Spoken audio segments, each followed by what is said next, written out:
Assalamualaikum warahmatullahi wabarakatuh. Pagi ini kita mau jalan-jalan ke Dieng ya teman-teman ya. Oke. Perjalanan ke Dieng nanti lewat Bawang ya, di kecamatan di Kabupaten Batang.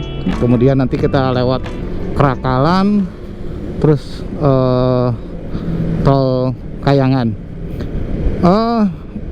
Perjalanan kita ini startingnya nggak dari Bogor ya teman-teman ya. Kita starting dari Tegal menuju Dieng, karena kemarin kita udah jalan dari Jakarta ya. Dari Jakarta ke Tegal itu kita kebetulan di towing ya teman-teman ya, karena kita mau menghemat waktu dan mengurangi fatigue, kelelahan. Jadi kemarin kita udah jalan, terus nyampe sini malam, istirahat, dan kita starting pagi ini. Rombongan kita cukup banyak nih, karena kita berkolab atau barengan sama BK Racing Team. Nanti IG-nya ada ya, BK Racing Team, monggo di follow untuk Instagramnya ya, BK Racing Team. Jadi ini kita nggak sendiri, kita rame-rame dengan teman-teman yang lain. Ini juga semuanya mungkin rutenya baru ya, kita cuman hanya tahu aja by Google Map nih teman-teman ya. Nah ini ada Tugu, depan ini adalah Kabupaten Tegal, pemerintah Kabupaten Tegal. Nah ini lampu merah. Ini kita sebentar, oke. Teman-teman, hari ini tuh tanggal 8 Februari 2024 ya, bertepatan dengan Isra Mi'raj. Jadi hari ini libur dan besok cuti bersama untuk tahun baru Imlek ya teman-teman. Jadi tadi banyak juga yang yang olahraga nih di hari libur ini ya, karena memang memanfaatkan momen pas liburan di hari Kamis ini ya teman-teman ya. Oke, nanti terus ikutin perjalanan kita sampai dengan ke Dieng ya teman-teman ya. Nah, kita sekarang ada di Adiwerna ya teman-teman ya. Ini kayaknya pasar ya, pasar Adiwerna. Ini ada Tugu nih, ada teh botol Tugunya, kita ngambil kiri. Jadi kita nih mau jemput yang satu orang lagi yang anggota ya, yang kebetulan dia nunggu di tempat yang sudah di-share tadi. Nah ini kondisi lalu lintas di Kabupaten Tegal ya seperti ini ya. Ini saya terus terang baru pertama kali juga ya, rasanya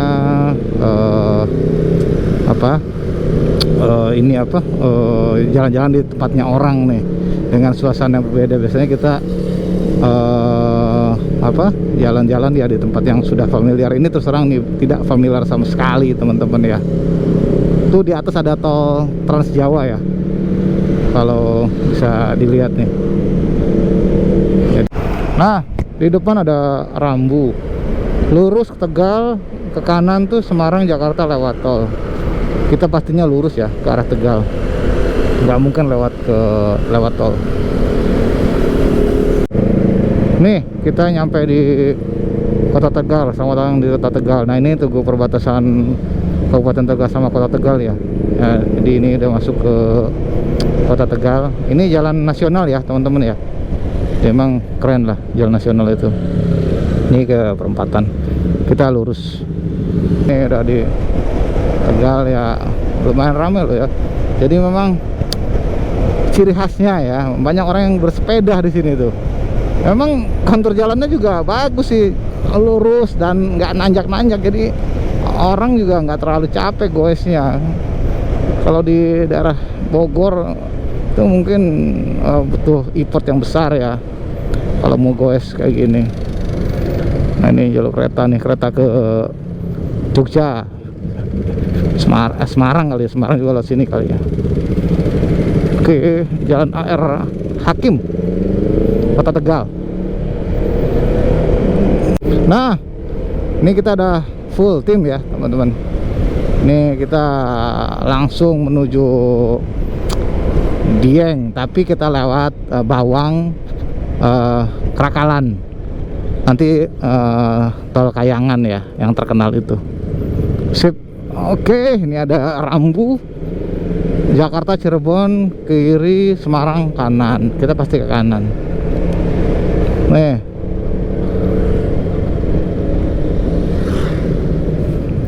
Oke, suhu di luar 29 derajat ya. Mudah-mudahan kita sampai Dieng juga tidak hujan, cerah seperti ini.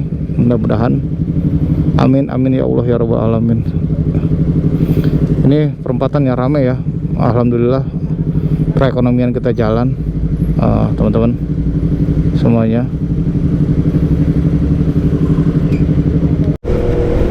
Nah, ini masih di Jalan Pantura kayaknya nih. Ada rambu lurus Pemalang Semarang, ke kanan Dinas Perhubungan Kabupaten Pemalang. Nih, selamat datang di Kota Pemalang. Nah, ini Kabupaten Pemalang, sorry, di Kabupaten Pemalang. Nah, ini sudah masuk Kabupaten Pemalang ya teman-teman ya. Nah, ini jalannya memang satu lajur dengan Kabupaten Tegal ya. Jadi satu ruas jalan lah maksudnya ya. Nah, ini memang jalannya itu lurus, lebar, dan bagus. Aduh, ini memang rute-rute yang idamannya para rider. Ah, seru ya. Jadi kita diapit oleh truk kadang-kadang di jalan ini, ataupun ada mobil kecil ya. Ini pengalaman ya, baru ya. Seru juga nih ya. Ini Pekalongan lurus, Purbalingga ke kanan. Kita lurus ya ke arah Pekalongan. Oke. Nah, ini ada rambu lagi. Kemana nih? Terminal bus Semarang lurus, alun-alun kota Stadion Sirandu kanan, Widuri ke kiri. Ini kayaknya kita lurus deh. Nah, di sini tuh banyak banget lampu merah ya. Jadi macetnya tuh karena lampu merah ya teman-teman. Nih kita udah nyampe ke Kecamatan Comal, Kabupaten Pemalang ya teman-teman ya. Nah, ini depan juga ada rambu kemana nih? Gor Jatidiri, Gintung, Sarwadadi Gardu. Oke, kita lurus terus ya. Ini jalannya masih jalan yang menyerukan. Lumayan ini ya. Jadi truk-truk ini mungkin mereka lebih senang lewat Pantura karena mahal kali ya, ada kos lah ya. Lebih baik mereka uangnya di saving, disimpan, biar bisa buat di rumah kali uangnya daripada suruh lewat tol. Nah, ini rombongan teman-teman ya. Di belakang juga ada. Ini kurang lebih 10 motor. Nah, ini kita masih di Comal nih. Cuman jalur ini digunakan untuk dua arah ya teman-teman ya. Ini saya lihat sebelah kanan itu memang sedang diperbaiki ya, sehingga kendaraan dari arah Jawa Tengah menuju Jakarta menggunakan jalur yang sama, sehingga ini ada antrian ya sedikit ya.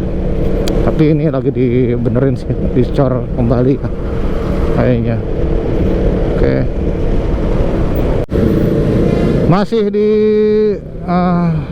Kota Pekalongan ini kita saat ini ya. Jadi Pemalang sudah, sekarang kita masuk ke Pekalongan ya. Ini kotanya teman-teman ya. Lumayan ramai sih. Namanya juga kota. Seram ya dong. Ini kayaknya one way deh. One way. Nah, teman-teman, kita udah di Kabupaten Batang nih. Semarang lurus, Pelabuhan Batang ke kiri, kantor Bupati Batang kanan. Kita lurus pasti ke arah Semarang ya. Nanti kita menuju namanya Bawang ya, Kecamatan Bawang.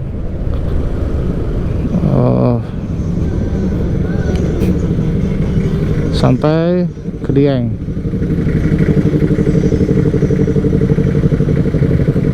Oke teman-teman, itu ada ikonnya Kabupaten Batang. Nah ini tim rider kita ya, yang pokoknya yang platnya dari Jabodetabek. Nah B dan F. Nah ini Batang. Oke. Nah kita ini di Kecamatan Bawang ya teman-teman ya. Tadi kita udah isi bensin, kita lanjutkan perjalanan. Nah tadi saya sempat nanya ke yang jaga bensin, ini berapa lama lagi ke Dieng. Itu paling 1,5 jam lagi. Nah jadi rute ini merupakan rute yang favorit lah para rider itu memang senang lewat sini. Ini apa, kalau mau ke Dieng ya teman-teman ya. Jadi emang jalannya emang seperti ini. Ini alhamdulillah banget, kita bersyukur ini kita nggak hujan, malah cerah ya teman-teman.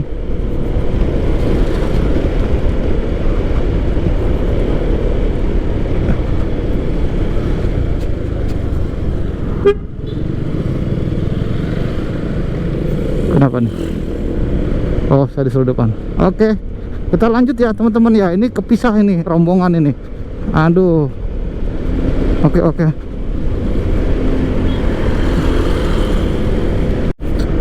Ternyata lumayan jauh juga ya teman-teman ya.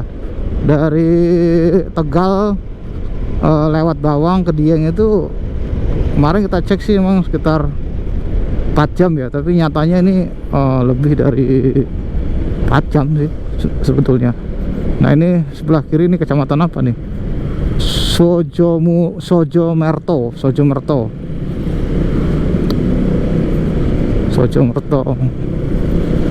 Oke.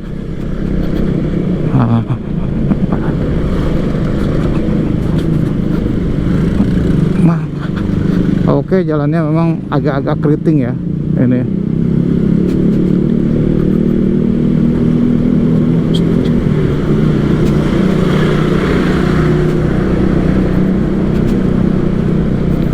Nah ini di depan ada Bawang lurus, Pekalongan kanan, Bawang 12 kilo, kita lurus. Nah ini kita udah di Desa Surjo ya. Desa Surjo Kecamatan Bawang nih, Kabupaten Batang. Jadi memang rute ini ya bisa dikatakan sebagai rute favorit ya, lebih cepat dibandingkan lewat Wonosobo. Jalanannya sepi kok ya, memang nggak mulus-mulus banget, tapi oke lah. Segini sih kita masih worth it lah ya. Namanya touring kok ya, nanti juga pemandangannya bagus ya teman-teman. Kita mau makan siang dulu kali ya. Oke. Tuh udah kelihatan tuh ya penampakan gunungnya ya, Gunung Dieng. Akhirnya kita nyampe juga nih ke Tanjakan Krakalan ya. Tanjakan Krakalan ini memang salah satu ikon kalau kita mau ke Dieng menggunakan ya sepeda motor. Itu kebanyakan sih memang harus coba nih Tanjakan Krakalan. Tanjakan ini memang terkenal cukup ekstrim ya teman-teman ya. Kenapa cukup ekstrim? Karena curam, untuk kemiringannya itu lumayan curam, kemudian juga panjang. Kondisi jalannya sebetulnya tidak terlalu bagus ya. Jadi memang dulunya sempat dicor, lalu sekarang sudah lumayan hancur nih. Nah untuk kendaraan roda 4 sendiri disarankan memang tidak menggunakan jalur Krakalan ke Tol Kayangan kalau mau ke Dieng. Ada jalan alternatif yang lebih worth it ya buat kendaraan roda 4, bisa lewat Wonosobo. Cuman memang jaraknya lebih jauh. Nah seperti inilah kalau kita memang menggunakan roda 4 memang agak kesulitan ketika perwis di jalan. Nah di depan itu tiba-tiba kita menemukan sebuah kendaraan roda 4 ya yang terperosok, yaitu adalah Daihatsu Terios nih yang warna hitam nih. Rupa-rupanya kendaraannya jeblos ya. Dan ini mobil depannya akan coba menarik ya. Nah, ini banyak juga masyarakat sekitar memang yang sekedar membantu, khususnya untuk kendaraan roda 4 ya. Jadi masyarakat Dieng ini memang cukup ramah ya teman-teman ya. Jadi mereka memang sistemnya saling membantu, dan mereka juga sebetulnya menawarkan jasa untuk melakukan pandu ya. Jadi di guidance kendaraannya untuk roda 4, jadi nanti dia jalan duluan. Tapi kalau tarifnya saya sendiri memang tidak tahu, tapi berdasarkan informasi memang tidak ada tarif resmi. Jadi memang seikhlasnya kita pun untuk membayarnya. Nah, seperti inilah nih masalah-masalah di sekitar Dieng ini, mengatur-ngatur lalu lintas, karena memang agak kesulitan ya kalau memang untuk kendaraan roda 4 ya, apalagi memang drivernya sendiri memang belum berpengalaman ya untuk melewati medan-medan seperti di Krakalan ini. Ya, seperti yang saya sampaikan, memang jalannya juga banyak yang sudah hancur ya teman-teman, apalagi kondisi hujan ini menambah tambah licin ya kontur jalannya, sehingga kehati-hatian memang diperlukan apabila kita lewat jalan Krakalan. Nah, semakin atas ini jalannya ternyata makin sempit ya. Jadi memang perlu kehati-hatian tuh seperti ini, karena jalannya juga sempit dan memang tidak terlalu bagus ya untuk dilewati. Kita lanjut terus teman-teman ya, karena memang ini masih lumayan panjang tuh tanjakan Krakalan. Di kiri ini memang banyak rumah-rumah warga ya.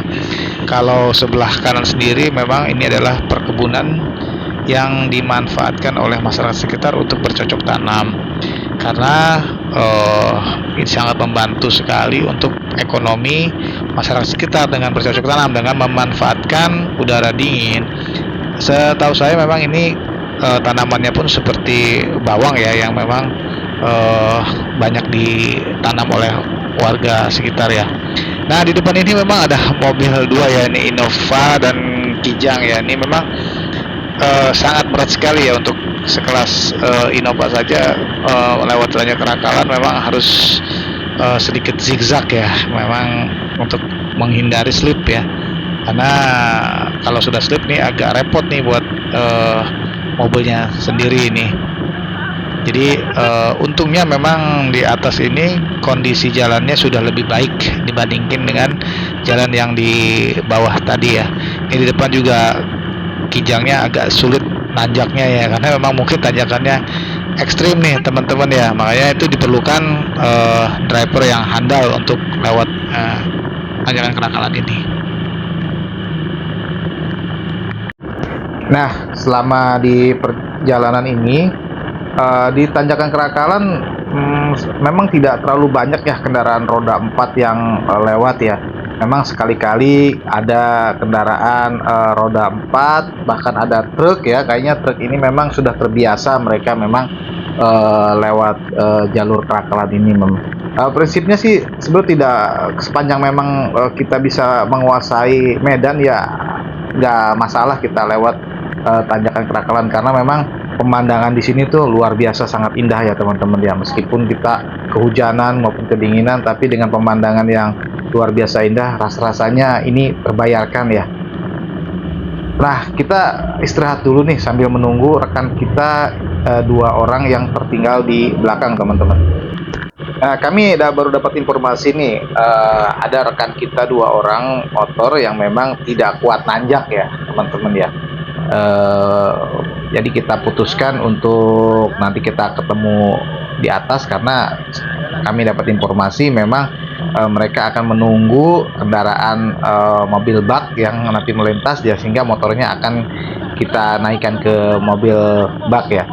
Perjalanan kita lanjutkan, berikutnya kita akan memasuki tol Kayangan ya.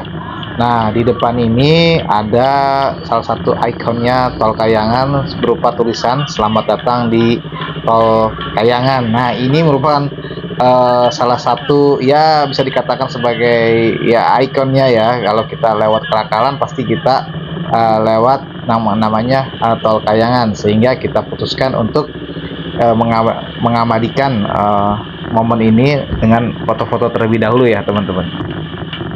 Nah, setelah puas kita foto-foto, kita lanjutkan perjalanan menuju Tol Kayangan ya. Nah, ini merupakan Tol Kayangan ya. Istilah nama Kayangan sendiri bukan seperti jalan tol Trans Jawa ataupun jalan tol Jagorawi ya, teman-teman. Ini hanya istilah saja, dikatakan sebagai Tol Kayangan karena jalan ini memang menyerupai jalan tol dengan konstruksinya memang beton ya. Jadi memang kita harus apresiasi nih ke pemerintah, baik pemerintah pusat maupun pemerintah daerah, bahwa telah menyediakan jalan ini dengan cukup baik ya. Bayangkan nih kalau jalan ini memang jelek, mungkin juga pariwisata kita tidak akan seramai ini ya. Jadi Kayangan sendiri menurut kami sih, karena mungkin ini berada di atas ya, di ketinggian 2000 mdpl. Jadi dengan pemandangan yang luar biasa bagus dan kondisi kabut ya. Jadi seolah-olah kita berada di negeri Kayangan ya. Nah, itu kira-kira seperti itulah yang dikatakan sebagai Tol Kayangan ya. Nah, semakin tinggi memang kabutnya semakin tebal ya, teman-teman ya. Ini bisa dilihat sendiri, kondisi kita memang pada waktu itu diselimuti kabut yang cukup tebal, sehingga memang membatasi jarak pandang kita. Kita coba nyalakan lampu hazard juga ya, untuk membantu pengendara lain atau pengendara kita juga supaya tetap bisa lebih berhati-hati ya. Kondisi ini memang diperparah memang karena memang baru selesai turun hujan ya. Nah, untungnya di atas itu pada saat kita lewat memang jalanan tidak begitu basah ya. Mungkin juga hujannya belum sampai ke atas nih. Kalau di bawah tadi kan hujannya memang cukup deras ya, teman-teman ya. Tapi kalau di atas ini malah kami lihat sih memang cukup kering ya. Jadi kita makin enjoy saja menikmati perjalanan kita di Tol Kayangan ini sambil kita melihat pemandangan yang memang luar biasa indah ya. Nah, ini kita udah mulai turun ya, teman-teman ya. Jadi Tol Kayangan sendiri memang puncak tertingginya tadi sudah kita lewatin. Ini kita turun. Nah, ini memang untuk pengendara sepeda motor pun juga sekali lagi saya sarankan memang harus kondisinya fit, terutama memang untuk kendaraan motor yang menggunakan motor matic ya. Pastikan kembali untuk remnya memang sudah melakukan pengecekan terlebih dahulu ya, karena ini memang cukup ekstrim ya, teman-teman ya. Di sebelah kiri ini memang jurang, jadi kalau kita memang nggak hati-hati mungkin bisa terjadi hal-hal yang tidak diinginkan ya. Jadi tetap safety itu nomor satu ya, teman-teman. Nah, masih di turunan Tol Kayangan ya, teman-teman ya. Memang ini kondisi jalannya juga kering ya, tidak hujan, cuman ya lumayan ekstrim ya turunannya ya. Ini juga di depan ini juga ada kayaknya bekas longsoran ya, karena banyak tanah di jalanan ini. Untungnya memang tidak hujan ya, kalau hujan pasti ini sangat licin sekali ya, teman-teman ya. Jadi ini kalau teman-teman perhatikan banyak juga semacam asap ya, itu sebetulnya bukan asap ya, tapi itu memang uap bumi ya. Jadi nanti di depan itu memang ada perusahaan ya, setahu saya itu perusahaan BUMN, cuman saya lupa nama perusahaannya. Mungkin kalau teman-teman tahu silakan dituliskan di kolom komentar ya nama perusahaannya. Jadi memang tenaga uap bumi itu memang di Dieng sendiri memang dikelola oleh badan usaha milik negara setahu kami ya. Ininya jadi dimanfaatkan sebagai industri, lalu diolah untuk menambah perekonomian pemerintah daerah sendiri ya, terutama masyarakat sekitar ataupun pemerintah kabupaten setempat ya. Nah, setelah kita lewati daerah yang agak sepi nih, kita nyampe juga ke daerah yang memang agak ramai ya. Nah, sebelah kiri ini ada pipa uap bumi ya teman-teman ya. Pipa ini memang cukup panjang ya setahu kami, karena itu sepanjang jalan ini memang sebelah kiri ini dihiasi dengan pipa uap bumi yang tadi saya katakan bahwa memang ini dikelola oleh badan usaha milik negara ya. Jadi ini saya sendiri juga nggak tahu itu dari startingnya dari mana sampai ke mana, memang kami juga nggak ketemu ya startnya dari mana teman-teman.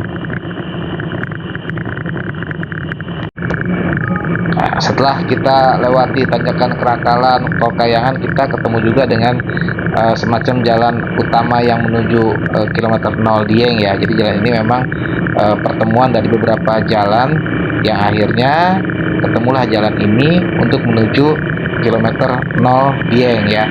Seperti biasa sebelah kiri memang masih dihiasi dengan pipa tenaga uap bumi ya teman-teman ya. Akhirnya kita ketemu dengan kondisi hujan juga ya. Untungnya kita memang sudah persiapan menggunakan jas hujan sehingga kita lanjut ya. Mendekati kilometer 0 Dieng semakin ramai ya kondisinya. Ini bisa dikatakan sebagai pusat keramaian di kawasan Dieng ya teman-teman ya.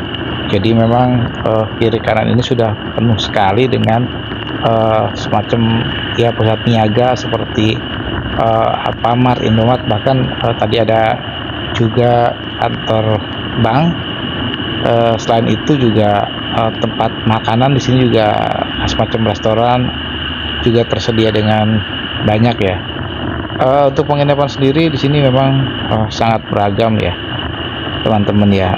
Jadi penginapan baik yang kelas murah atau ekonomi maupun kelas mahal ini cukup tersedia di sini ya teman-teman ya. Jadi inilah memang pusatnya wisata di Dieng nih. Kita menuju kilometer 0 Dieng yang merupakan juga salah satu ikonnya Dieng Wonosobo ya teman-teman. Kiri kanan sendiri banyak kendaraan yang memang datang dari luar kota ya, dari Jakarta, dari Bandung maupun dari kawasan timur Jawa ya, seperti dari Jogja, dari Semarang dan lain-lain sebagainya. Akhirnya kita sepakat ya teman-teman ya untuk istirahat terlebih dahulu ya, ini karena memang kondisi pun hujan yang lumayan cukup deras. Kita sedang mencari tempat istirahat untuk sekedar ngopi ataupun makan yang ringan-ringan ya.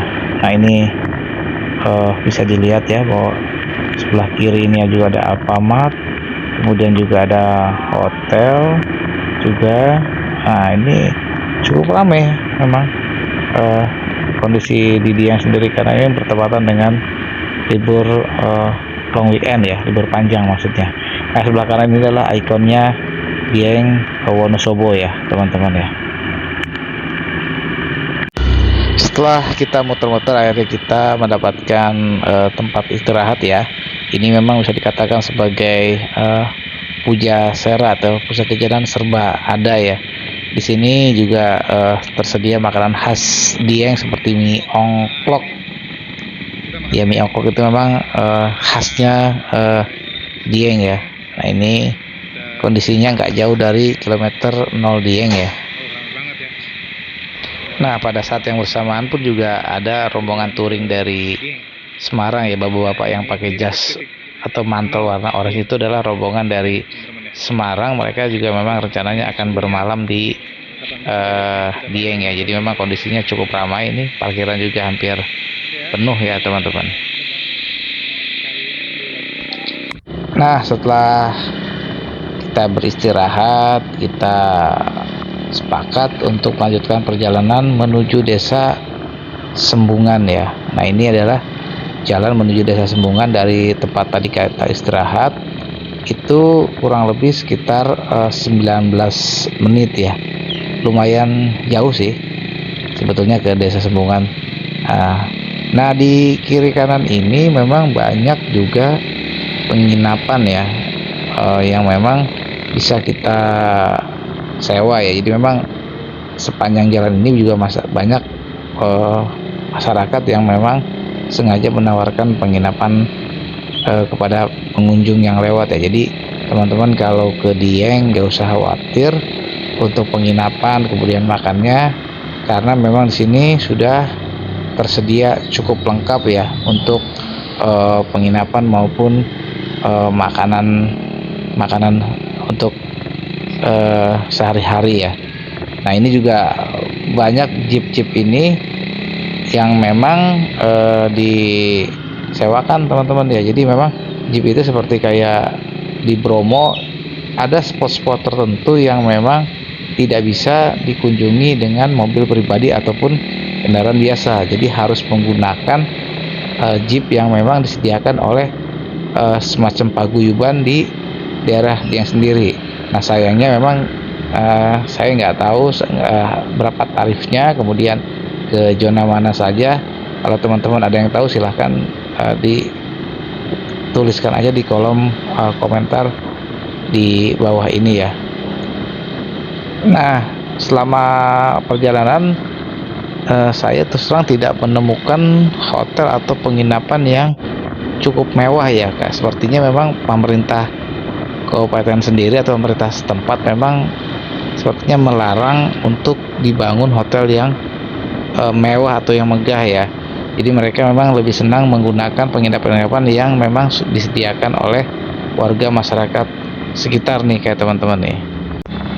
Nah, akhirnya kita juga sampai di Desa Sembungan ya. Ini adalah gapura atau pintu masuk ke Desa Sembungan ya. Desa Sembungan sendiri memang desa tertinggi di Pulau Jawa ya.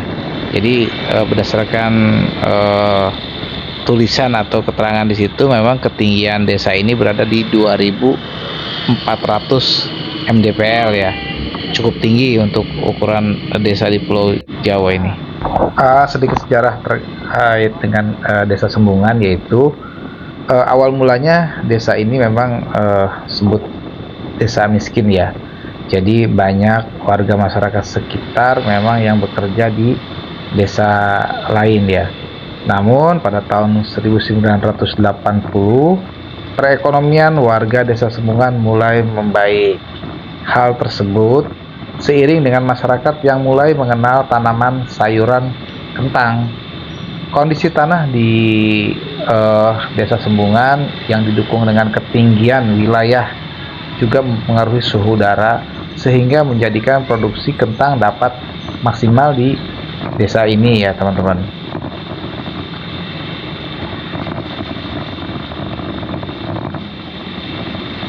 Desa Sembungan ini pertama kali dinamakan sebagai Desa Sembungan, yaitu berasal dari seorang ulama yang menyebarkan ajaran agama Islam di kawasan Dieng ya teman-teman ya.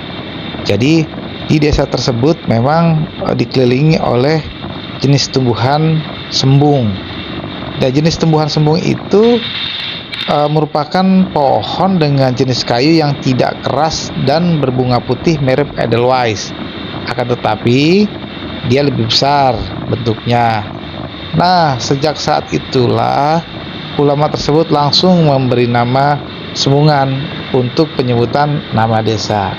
Sampai pada akhirnya desa ini sekarang lebih dikenal oleh masyarakat luas ya teman-teman, karena desa ini pun pernah dianugerahi sebagai Anugerah Desa Wisata Indonesia oleh Kementerian Pariwisata dan Ekonomi Kreatif ya pada tahun 2022 dengan menyabet juara pertama. Nah, Desa Sembungan ini memang menyimpan berbagai macam potensi wisata ya. Salah satunya adalah Telaga Cebong, ada juga Bukit Sikunir, ada pertapaan di Gunung Pakuwujo, dan air terjun Sikarim ya teman-teman. Nah, sepanjang perjalanan banyak homestay yang memang disewakan oleh warga masyarakat sekitar ya teman-teman ya. Jadi homestay ini memang harganya bervariasi, menyesuaikan dengan budget teman-teman ya. Jadi teman-teman tuh bisa milih sendirilah untuk homestaynya seperti apa, disesuaikan dengan budget teman-teman. Nah, memang salah satu kekurangan di Desa Sembungan ini adalah akses jalannya yang memang harus diperbaiki ya.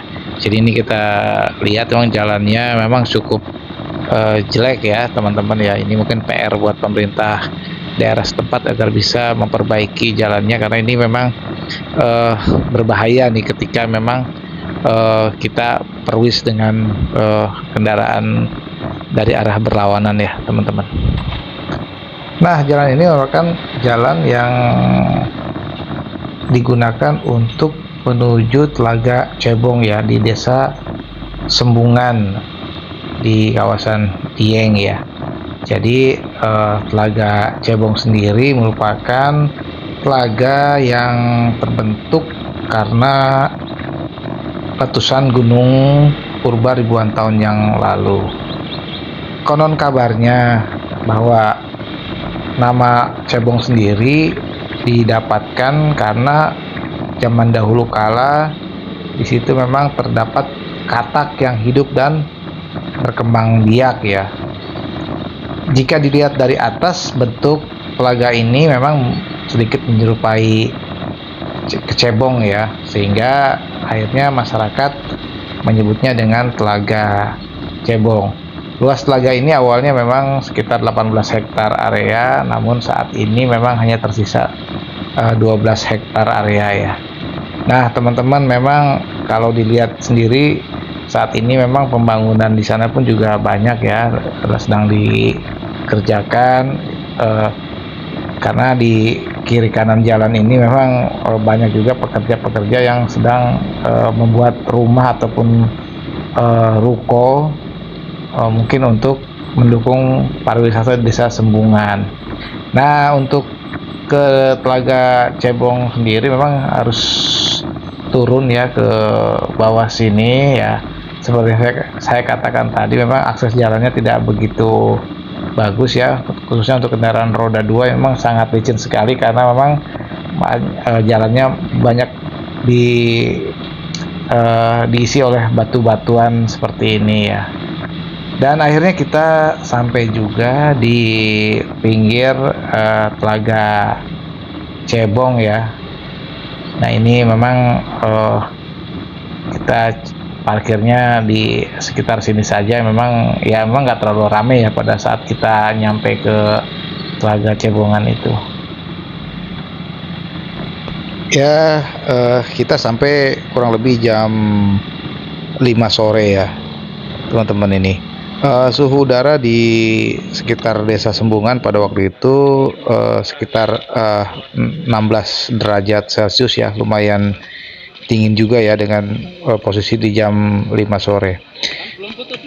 Di Telaga Cebong sendiri memang banyak dimanfaatkan oleh wisatawan untuk bercamping ya, dan memang banyak juga toko-toko di sekitar di kawasan Dieng yang menyewakan untuk peralatan camping nih teman-teman. Jadi nanti kalau teman-teman ke sana nggak usah khawatir juga masalah tenda itu, karena memang masyarakat atau banyak toko yang menyediakan persewaan untuk alat-alat camping ya teman-teman.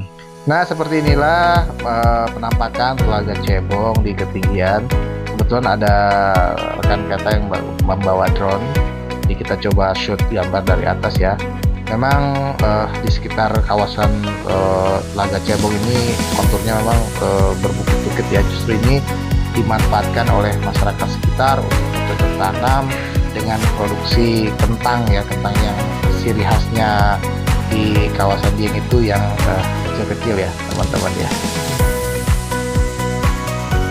Nah, setelah kita puas menikmati pemandangan di sekitar Telaga Cebong, akhirnya kita putuskan untuk kembali lagi ke Slawi ya teman-teman ya. Kebetulan memang kita nggak menginap di Desa Sembungan atau di kawasan Dieng ya, kita putuskan untuk kembali lagi ke Slawi.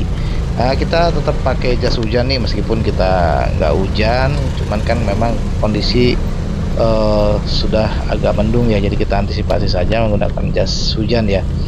Kita pulang kurang lebih jam 6 sore ya ini, di 1 jam kita menghabiskan waktu di Telaga Cebong. Untuk jalurnya sendiri ini memang cuma 1 jalur aja di sini ya. Nah, sebetulnya kalau teman-teman menginap di Desa Sembungan nih, banyak objek wisata yang bisa kita nikmati ya. Salah satunya itu Bukit Sikunir ya. Bukit Sikunir sendiri memang berada di Desa Sembungan. Bukit ini banyak dimanfaatkan atau digunakan oleh wisatawan untuk melihat sunrise. Jadi memang teman-teman ya kalau mau melihat sunrise ya mau tidak mau harus nginap di sini ya, di Desa Sembungan atau di kawasan Dieng nih teman-teman. Nah, selain Bukit Sikunir, di Desa Sembungan sendiri memang ada objek wisata lainnya ya, yaitu air terjun Sikarim. Nah, air terjun Sikarim ini memang sudah terkenal keindahannya ya. Jadi memang air terjun itu tingginya kurang lebih 90 meter. Nah, namun jalan ke sana itu memang cukup ekstrim ya teman-teman ya. Jadi disarankan kalau teman-teman mau ke Curug Sikarim itu lebih baik menyewa ojek ya, karena mereka pastinya sudah lebih ahli ya untuk melewati medan-medan di sekitar air terjun Sikarim. Ya, dengan memanfaatkan dataran tinggi atau tanah yang subur, akhirnya masyarakat Desa Sembungan sendiri saat ini memang perekonomiannya sudah cukup maju ya teman-teman ya. Jadi memang kiri kanan ini dimanfaatkan sebagai lahan pertanian untuk membantu perekonomian warga sekitar ya, selain dari pariwisata itu sendiri ya teman-teman ya. Kalau kita lihat memang saat ini juga di sekitar Desa Sembungan sudah banyak ya pembangunan-pembangunan yang sedang dilakukan oleh warga sekitar, bahkan penginapan pun sudah banyak sekali tersedia di Desa Sembungan. Dari perjalanan kita starting dari Slawi, kemudian ke Tanjakan Kerakalan, Tol Kayangan, kilometer 0 Dieng sampai dengan ke Desa Sembungan, sangat menarik sekali ya. Ada beberapa hal yang ingin saya sampaikan. Satu, bahwa ya kalau teman-teman mau ke Dieng bisa memang lewat Kerakalan, Tol Kayangan, tapi tolong dipastikan kembali memang kondisi motornya memang sangat memadai ya, karena memang jalurnya cukup ekstrim. Buat yang mau roda 4 ya saya sarankan tidak lewat Tol Kayangan ya, silakan bisa lewat Wonosobo yang jalannya lebih landai ya teman-teman. Nah, selain itu teman-teman yang mau ke Dieng pastikan kembali membawa baju hangat yang cukup banyak ya, karena memang cuaca di Dieng ini memang cukup dingin sekali ya teman-teman ya. Akhirnya kita harus ketemu dengan gelapnya malam ya di kawasan Dieng ini, karena memang kita sudah kesorean nih kita pulang dari Dieng. Terima kasih buat teman-teman yang telah mengikuti video saya dari awal sampai dengan akhir. Jangan lupa untuk subscribe, share jika video ini bermanfaat, terus dukung channel kami Ngulik Jalan supaya kita bisa tampilkan video-video berikutnya. Terima kasih teman-teman semuanya. Mohon maaf apabila dalam bagian video ada hal kurang pas. Sampai ketemu kembali di video-video berikutnya. Bye.